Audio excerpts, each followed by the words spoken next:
So, ladies and gents, The Flash. This is a long gestating movie, and with many different versions of this film floating around, mainly because, of course, they're looking to course correct the DCU, scrap it all, change stuff, whatever. It's all over the place.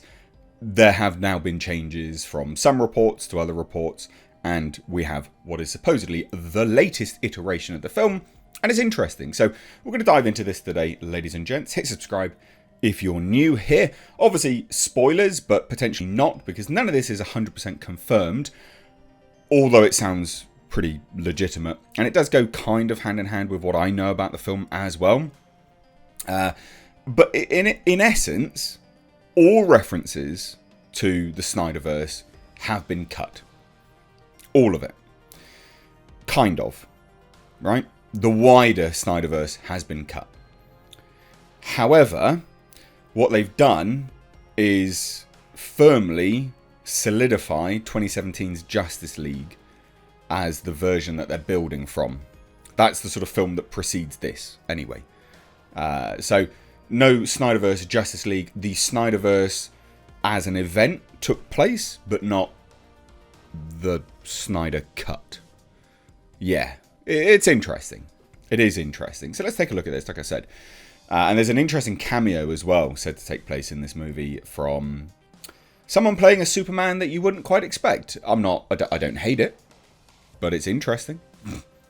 I think it'll rile a few people up, and I think it'll make people smile as well. But let's take a look at this. So, of course, we had Zack Snyder's Justice League that was supposed to be released in 2017, and then this movie was supposed to continue on from that, and it was supposed to be this big whole event, essentially, right? But they've changed a lot of this stuff, and of course, because they are course correcting the DCU, it makes sense why they would do this, but still, it is a shame, I guess, for some people as well. Now, there's been multiple screenings taking place over the years now, and has been years, because this movie's been delayed so much. And now the latest version of the screenings, or the movie from the screenings, there's been some details released about that, and they found their way online. Now, the latest version of the cut has completely removed any direct references to the Snyderverse movie, as in Snyder Cut, Snyderverse movie. Because it makes it very apparent that the Flash, Barry Allen, has never travelled back in time before. Ever. Never travelled back in time. He's never met Iris West. So that's done. That's not happening. Completely done. The events of the Snyder Cut didn't take place. So there'll be a lot of people annoyed about that. I get it. I understand. But apparently, any nods to Snyder's DCEU were supposedly taken out last year before DC Studios was formed. So there is that. So what has James Gunn changed? Well, Warner Brothers made some last minute changes to restore Henry Cavill's Superman's place in this world because of his Black Adam cameo. But apparently he's gone now. So when I heard about this film, he was gone anyway. And then Black Adam came around and they tried to make some last minute changes to put him back in.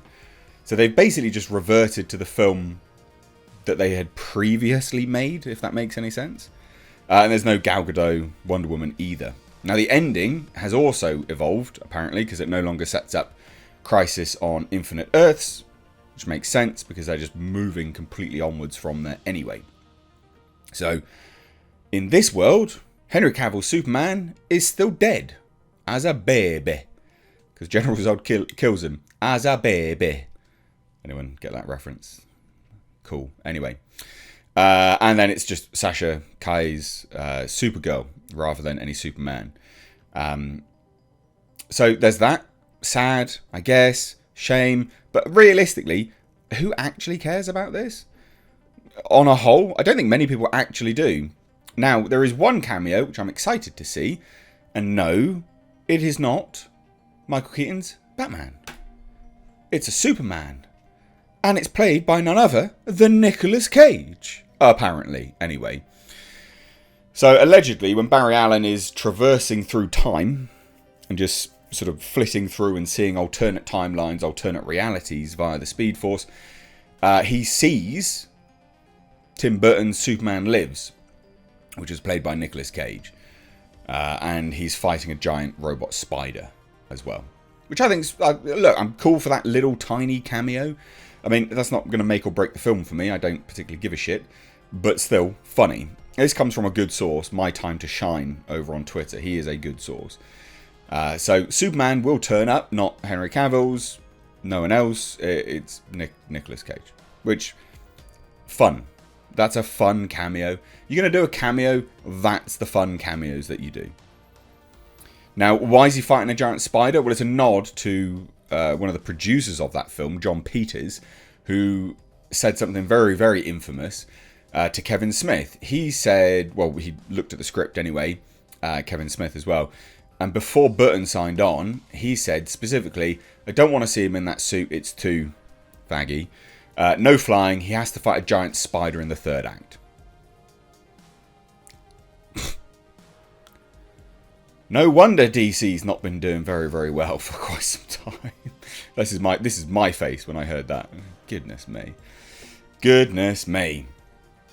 So there you go. Snyderverse completely ripped apart from The Flash, or Snydercut anyway. Snyderverse is still referenced by proxy, because of course Barry Allen is from the Snyderverse. But with Henry Cavill firmly removed now, you still of course see Ben Affleck's Batman. It's just a big hodgepodge. It'll be interesting to see where they leave the film though, in terms of establishing any continuity moving forwards, and whether it leaves the option available for Ezra Miller to keep coming back. That's the real thing which I think will be interesting. Like, from my perspective anyway, from someone who's followed Ezra Miller's massive controversies, it's a case of, well, are they actually going to leave it open for him to return? Because this is the perfect opportunity to swap out the actor. And if they don't do that, then my faith in their creative endeavours goes down massively. Just mainly because it's a very easy way to get a clean slate that makes perfect sense in comic lore canon. It's very, very easy to do. But anyway, it'll be interesting to see. So let me know what you think down below. Love to hear your thoughts. Hit subscribe if you're new here. Give the video a like. And please do share it. Cheers, guys. Take care.